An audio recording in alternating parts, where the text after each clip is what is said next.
Vamos falar do Coritiba, que não entrou em campo nesta rodada, porque Coritiba jogaria contra o São Paulo. São Paulo foi disputar a final da Sul-Americana. Coritiba, então, adiou essa partida lá para o dia 20 e volta a campo agora, no dia 6, lá no Allianz Parque, contra a equipe do Palmeiras. Diz aí, Nicolas França. Mesmo sem entrar em campo neste final de semana, por causa do adiamento da partida contra o São Paulo, que disputou a decisão da Copa Sul-Americana, o Coritiba tem muitos motivos para comemorar. Todos os seus adversários diretos na luta pela permanência na primeira divisão acabaram sendo derrotados. Resultado mais surpreendente foi o do Ceará, que está com os mesmos 31 pontos do Coxa na tabela. Se empatasse em casa com o América Mineiro, já conseguiria superar, mas acabou sendo derrotado. Cuiabá tinha um adversário bem mais difícil pela frente, o São Paulo fora de casa perdeu também, se ganhasse teria ultrapassado o Coxa. E até o Avaí, um time que ficou um pouquinho mais para baixo, mas que com uma vitória alcançaria pelo menos a mesma pontuação do Coritiba, ainda perderia apenas nos critérios de desempate. Num duelo da zona de rebaixamento, também perdeu em casa para o já praticamente desenganado Atlético Goianiense. Enquanto isso, o Coritiba dá sequência à preparação para o jogo da próxima quinta-feira em São Paulo contra o líder Palmeiras. O técnico Guto Ferreira ganhou mais alguns dias para preparar a equipe e recuperar os jogadores, mas mostra preocupação porque lá na frente terá partidas encavaladas em um momento decisivo. Nós só vamos empurrar um pouquinho. Aí depois a gente pega o acúmulo e os outros vão ter o descanso aonde a gente teria o descanso. Que é onde ocupa o jogo do São Paulo. O São Paulo entra no meio quando a gente iria descansar. Então, enquanto os outros vão ter sequência de, por exemplo, 4 jogos e descansa, nós vamos descansar agora, tudo bem, a gente entra para os próximos jogos com um pouco mais de volúpia, mas depois a gente não para mais e aonde eles descansarem, nós vamos estar jogando. Aí quem tem o decréscimo somos nós. Só nós.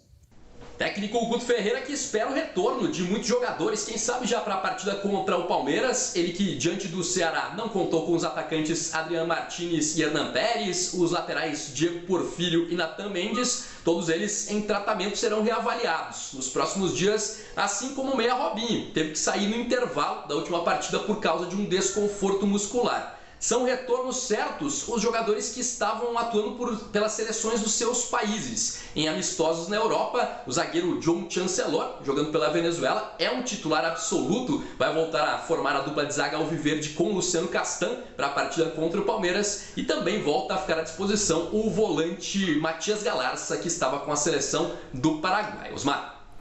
Valeu, muito obrigado, Nicolas França.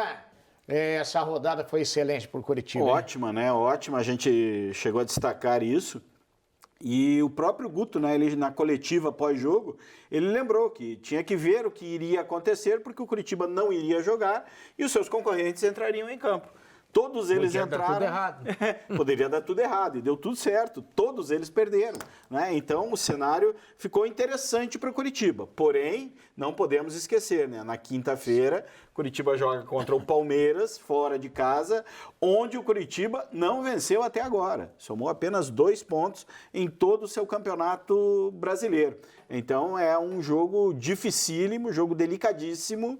Uma rodada importante também, porque na sequência, Coritiba pega o Bragantino em casa. E aí é mais um jogo daqueles, né? Foi o Paraná que foi o pior visitante, conquistou apenas 4 pontos no campeonato? Agora sim, de cabeça... Não. O América Mineiro em 2016... América de Natal, acho. 4 pontos e não venceu nenhum, América Mineiro. É o Mineiro?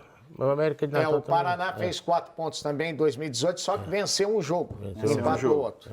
Então o Coritiba não pode ficar com essa marca. A pior campanha da história, né? Não pode ficar com essa marca aí, não. Mas é um cenário... Tem São Paulo, que é esse jogo que o Guto falou aí, tem Palmeiras, não é muito fácil.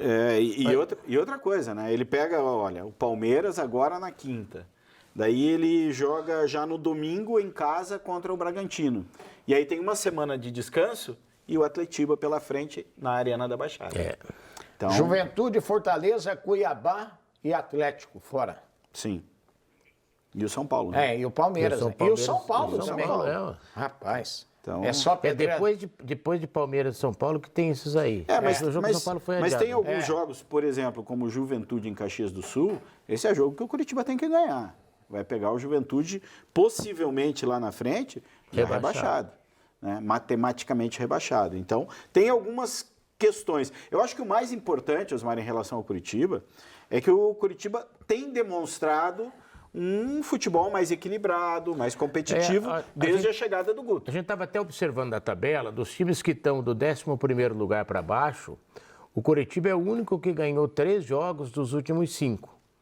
Então, é o time que está mais, a curva em ascendente é a do Coritiba, dessa moçada toda aí. E isso que está contando só com os jogos em casa, né? Para fazer, fazer esses resultados. Foram em casa, exatamente, não fez nenhum pontinho fora. Então, isso é uma situação boa para o Coritiba. Claro, resultados acontecem, o Atlético Goianiense, por exemplo, para mim foi surpresa ganhar do Avaí, mas o Coritiba está numa constância boa, tanto que está em 15º lugar. Exatamente. E ali, ó, é que são 4 pontos que separam, mas se der 8 na Libertadores, como a gente está imaginando, vai dar até o 14º na Sul-Americana. É o copo meio cheio. O Coritiba está a 4 pontos da Sul-Americana. E tem o jogo em casa com o Bragantino. Né? E, tem um jogo a menos em relação ao Bragantino. Então, matematicamente, é possível. O que eu vejo de mais importante é que o Curitiba tem reagido, né? Tem demonstrado um futebol mais equilibrado e competitivo. E mesmo na derrota fora de casa mais recente para o Botafogo, fez um jogo razoável, né? Estava competindo. E aí, depois que toma um gol de bola parada, deu uma desandada no processo.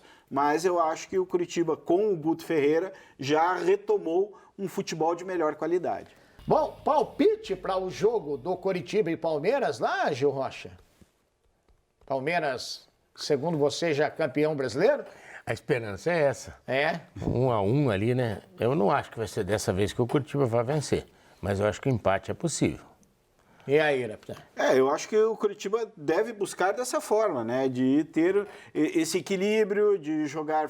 Porque são campeonatos, querendo ou não querendo, distintos, né? O time do Curitiba hoje não tem nível de equiparação com o Palmeiras. Sim. Né?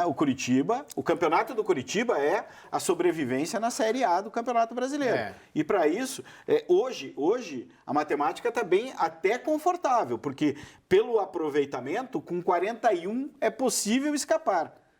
Né? Normalmente fala-se em 45. Hoje, pelo aproveitamento 43 atual... bem provável. 43 é bem provável. 43, Curitiba teria que fazer 12 pontos, teria que ganhar 4 jogos dos 9 que tem pela frente.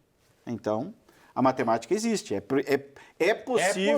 É possível. Curitiba tem jogos difíceis? Tem, mas não adianta querer fazer muita projeção, porque eu acho que o Curitiba vai ter que viver rodada a rodada. Sem dúvida. Por exemplo, ele tem um jogo dificílimo em casa contra um Flamengo, mas pode pegar o Flamengo na ressaca de um título, né, num cenário, porque o jogo contra o Flamengo é em 6 de novembro, depois da final da Copa do Brasil e depois da final da Libertadores da América. Então, são cenários que estão aí, né? E que a cada momento é que você vai definir. De repente, o Flamengo pode jogar com o time reserva. Exatamente, falta muita coisa ainda.